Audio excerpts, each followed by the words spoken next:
This family living in an abandoned factory woke up this morning to find one of their neighbors dead. No police are coming, no ambulance is called, because this place doesn't exist on any map. Detroit's unofficial residents have created their own justice system, and after you hear this story, you'll never look at America the same way again. I'm Alex Turner, and today I'm going to tell you Detroit's darkest secret. In this city, there's a place that doesn't exist in official records, that the government doesn't know about, but where hundreds of people live. And what happens there will make you question everything you call civilized society. Marcus Thompson is 42 years old, father of 2 children. Until 3 years ago, when he was laid off from a Ford factory, he was a normal American citizen. Now, he lives in the abandoned Riverside Automotive Factory in Detroit's most dangerous neighborhood. But Marcus isn't alone. Inside this massive structure, 47 families live, a total of 156 people. And they have their own rules, their own leaders, even their own monetary system. "This is our city," says Marcus, holding a rusty pipe in his hand. "The outside world abandoned us, so we built our own world." But how did this become possible? Just 12 kilometers from downtown Detroit, this massive factory closed in 2019. Thousands of workers lost their jobs. Many left the city, but some came back. The transformation didn't happen overnight. Marcus tells me how it started. First, it was just me and my family. We had nowhere else to go. Our house was foreclosed, my unemployment ran out. I broke in here one winter night, just to survive. Within weeks, other families started showing up. Daniel Rodriguez, a former machine operator, brought his wife Linda and 2 kids. Then came single mothers fleeing domestic violence, elderly workers whose pensions had been cut, young adults aging out of foster care with nowhere to turn. It started as survival, Marcus explains as we walk through the converted factory floor. But it became something more. It became community. As Marcus gives me a tour of the factory's depths, the scene I encounter is unbelievable. Former production lines have been converted into bedrooms, forklifts are used as closets, and conveyor belts serve as dining tables. There's a hierarchy here, Marcus explains. The most experienced workers, us, manage the factory. Newcomers are tested for the first 30 days. If they don't follow the rules. Marcus doesn't finish his sentence, but the look in his eyes says everything. Among the families living in the factory is the Rodriguez family. Daniel, a former machine operator, lives here with his wife Linda and 2 children. Rent outside is $1,200. Here we only have $200 monthly shared expenses. Electricity, water, security. Security. Yes, because no one in this factory can call the police. Because technically they don't live here. They have no official address, they don't pay taxes, they can't even vote. The factory operates like a small town. There's a makeshift school area where children do homework after coming back from their various Detroit schools. There's a communal kitchen where Carlos Martinez, a former restaurant owner, prepares meals for everyone. There's even a town hall area where disputes are resolved. "We have democracy here," says Linda Rodriguez, who serves as the community's secretary. "Every major decision is voted on. We're more organized than most neighborhoods in Detroit." But this organization comes with a price. Rules are strictly enforced. Curfew is 10 p.m. for everyone except those working night shifts. Alcohol is prohibited. Visitors must be approved by the community council. And violation of these rules can result in immediate expulsion. This is where what happened that morning comes into play. Marcus takes me to the back section of the factory. "Last week, Sarah Wilson was found dead here," he says, his voice trembling. 47 years old, heart attack. But the problem is, how do we handle this? Sarah's body was officially found nowhere. Her ID shows an address, but that house was foreclosed 2 years ago. Her son Michael tried to get his mother's body out of the factory and to a hospital, but the hospital asks questions, says Michael, his eyes teary. "What's the address? Does she have insurance? How will you pay?" I didn't know what to say. Michael faced an impossible situation. If he told the truth, that his mother lived in an abandoned factory, social services might investigate. They might discover the entire community. Children could be taken away. Families could be separated. So we made our own decision, says Marcus quietly. We held our own funeral. In the end, Sarah Wilson's funeral was held in the factory. All 47 families gathered and organized their own ceremony. And they buried her in the factory's backyard in an unofficial cemetery. This unofficial cemetery now holds 4 graves. Sarah Wilson, Robert Chun, who died of complications from diabetes. Maria Santos' infant son, who was stillborn. And Tommy Rodriguez, but his story comes later. Perhaps the most tragic part is the children. 8-year-old Emma Thompson, Marcus's daughter, goes to school but can't tell her friends her home address. "My teacher wanted to do a home visit," says Emma innocently. "But Daddy said not now." Why is Daddy embarrassing me? Emma's brother Jake is 12 years old and understands the situation better. "This is secret," he says. "I can't tell anyone, because they'll separate us." There are 34 children living in the factory. They all attend various schools in Detroit, but none of their real addresses are correct in the records. They use fake addresses, friends' addresses, sometimes even park addresses. Jake Thompson is particularly bright. He's won the Detroit Mathematics Olympiad and dreams of becoming an engineer. "I want to design buildings," he says. "Real buildings where families can live safely." But Jake's academic success creates new problems. His school wants to nominate him for advanced programs, which require home visits and parent interviews. How do you explain that your gifted child lives in an abandoned factory? "I lie," admits Marcus painfully. "I give them my brother's address in Grand Rapids. I pretend we live there. It breaks my heart, but what choice do I have?" The children have created their own world within the factory. They've built a playground from old machinery parts. They have their own games, their own language, their own secrets. To them, this isn't poverty, it's adventure. But the psychological impact is real. Dr. Jennifer Walsh, a psychologist at Michigan University who has studied similar communities, explains, "These children are remarkably resilient, but they're also carrying trauma. They're constantly living with the fear of discovery, of separation from their families." So how do these people survive? Marcus explains the factory's economic system to me. "Everyone here has a job. I'm the security chief. Daniel handles electrical work. Linda is the cleaning coordinator. Carlos is the food supplier." Carlos Martinez is one of the most interesting characters in the factory. A former restaurant owner, he's now responsible for feeding 156 people. Every day he collects expired products from various Detroit markets. "Markets throw these products in the trash," says Carlos. "I come and take them. It keeps the environment clean and we eat." But there's also a darker side to the business. Some factory residents work in off-the-books jobs outside. Construction, cleaning, gardening, jobs where they don't appear as employees on any records. The factory has also developed its own internal economy. Residents trade services with each other. Linda does laundry for 3 families in exchange for Carlos cooking her family's meals. Daniel fixes electrical problems for others in exchange for Marcus providing extra security for his family. "We have our own currency," explains Marcus, showing me small metal tokens. "These are work credits. You earn them by contributing to the community, and you spend them on extra services." This system works, but it's fragile. When someone gets sick and can't work, the whole system is affected. When someone leaves suddenly, voluntarily or otherwise, it creates shortages. But the factory's biggest problem is internal power struggles. Marcus tells me about last month's crisis. There was a guy named Tommy Rodriguez, Daniel's cousin. He lived here for 6 months, then started breaking the rules. He would come home drunk at night, start fights, scare the children. They warned Tommy, but he didn't listen. Eventually, the factory's council convened. The 7-person council decided to exile Tommy from the factory. But Tommy didn't want to leave, Marcus continues. He saw this place as home. In the end, we had to force him out. How did this forced removal happen? Marcus doesn't go into detail, but he implies that Tommy left the factory with blood loss. This incident created factions within the factory.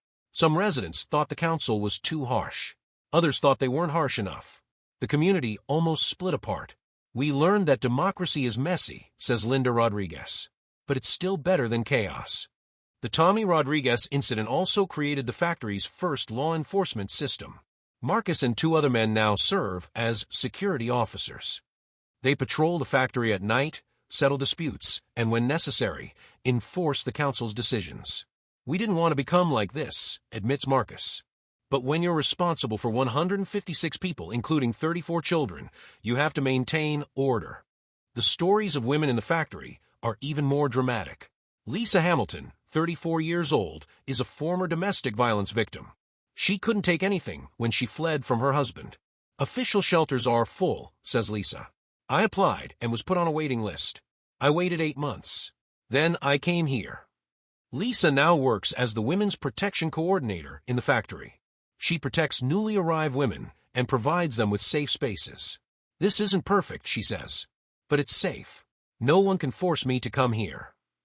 Lisa's story reveals another layer of the factory's complexity. About 60% of the adult women here are fleeing some form of abuse, domestic violence, sexual assault, family trauma. For them, the factory isn't just about economics. It's about survival. The women have created their own support network. They share childcare responsibilities, they counsel each other through trauma, they've even set up a small salon where they cut each other's hair and provide emotional support. We take care of each other, says Maria Santos, a former nurse who now serves as the factory's health coordinator. The outside world failed us, but we won't fail each other. After the sun sets, a different life begins in the factory. Once the children go to bed, the adults gather in the meeting hall. This meeting hall is the former employee cafeteria. There's a television here, a radio, and even the billiard table that employees used to use. In the evenings, we discuss politics, says Daniel. The future of the factory rules problems. Democracy works better here.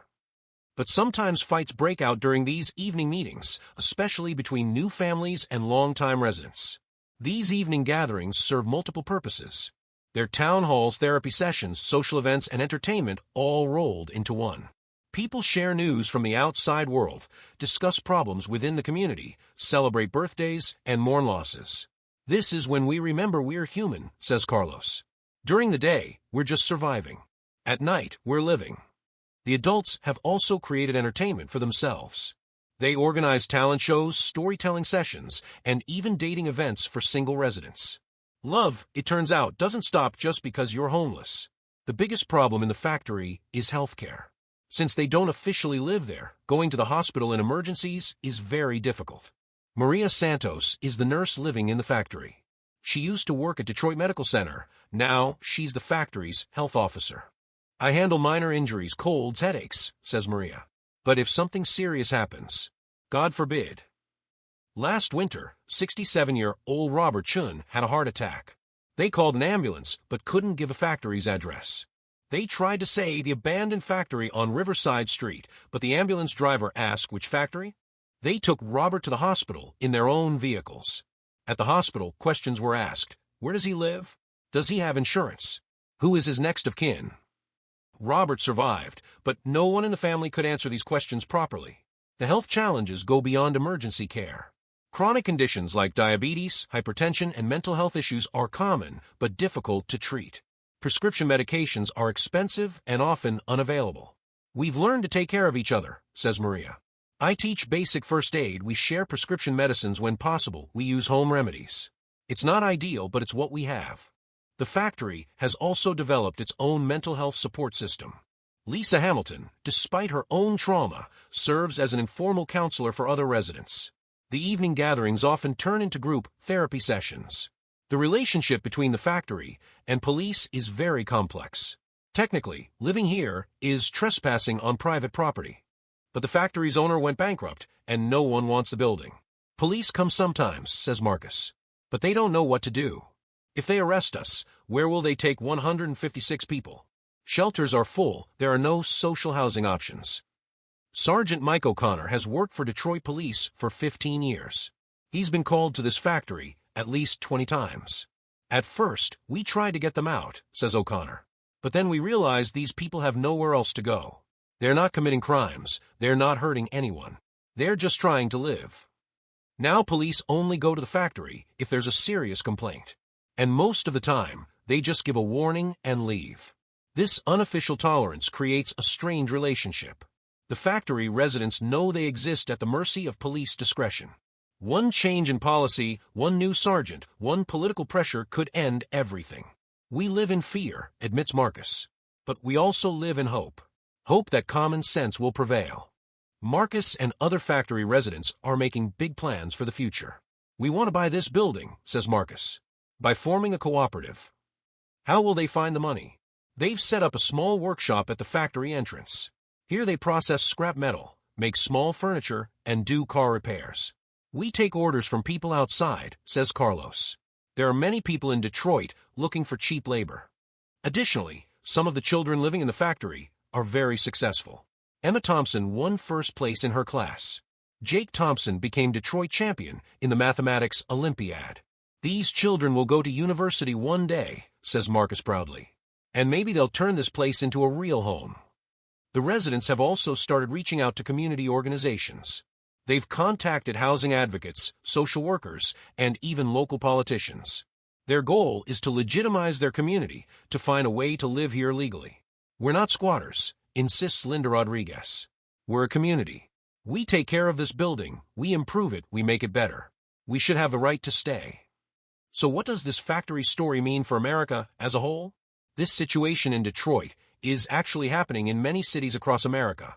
Abandoned schools in Cleveland, empty apartments in Chicago, abandoned office buildings in Los Angeles, all harboring unofficial residents.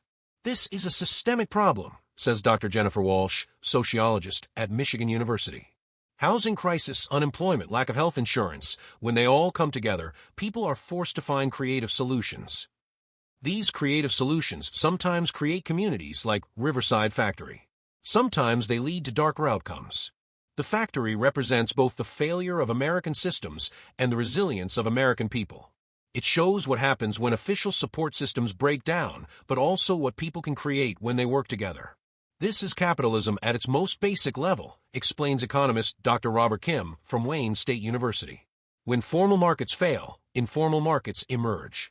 These people have created their own housing market, their own job market, their own support system. As I leave the factory, 8-year-old Emma gives me a drawing. The picture shows a large building with happy families inside.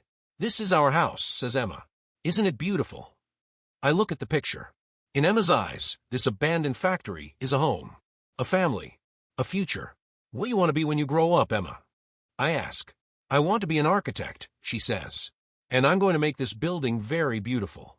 So everyone will see how beautiful our house is. Marcus looks at his daughter, his eyes moist. She'll make it, he says. These children are stronger than us. Emma's drawing doesn't show rust, broken windows, or industrial decay. It shows flowers, smiling faces, and bright colors. In her imagination, the Riverside Factory isn't a place of desperation, it's a place of possibility. This perspective shift is perhaps the most powerful aspect of the factory community. These residents have refused to see themselves as victims. They've chosen to see themselves as pioneers, as builders, as family. 156 people live in Detroit's Riverside Factory. Officially, they're not there, but in reality, they are. America's forgotten people have built their own America. What does this story teach you? Is the American dream really open to everyone? Or are some people forced to create their own dreams? The answer is in Marcus Thompson's eyes. We're here. And we're staying. Because this is our home. I'll continue telling these stories. Because these are voices that need to be heard. America's hidden faces are coming to light with street stories. The Riverside Factory community represents thousands of similar communities across America. They exist in the shadows, unofficial but real, unwanted but necessary. They are the consequence of systems that have failed, but also the proof of human resilience. As I drive away from a factory, I can see Emma's drawing on my dashboard. Her vision of home, her vision of family, her vision of hope. Maybe that's the real American dream. Not the house with the white picket fence, but the determination to create home wherever you are, with whoever will stand beside you. The residents of Riverside Factory didn't choose this life, but they've chosen to make it a life worth living. And perhaps that's the most American story of all.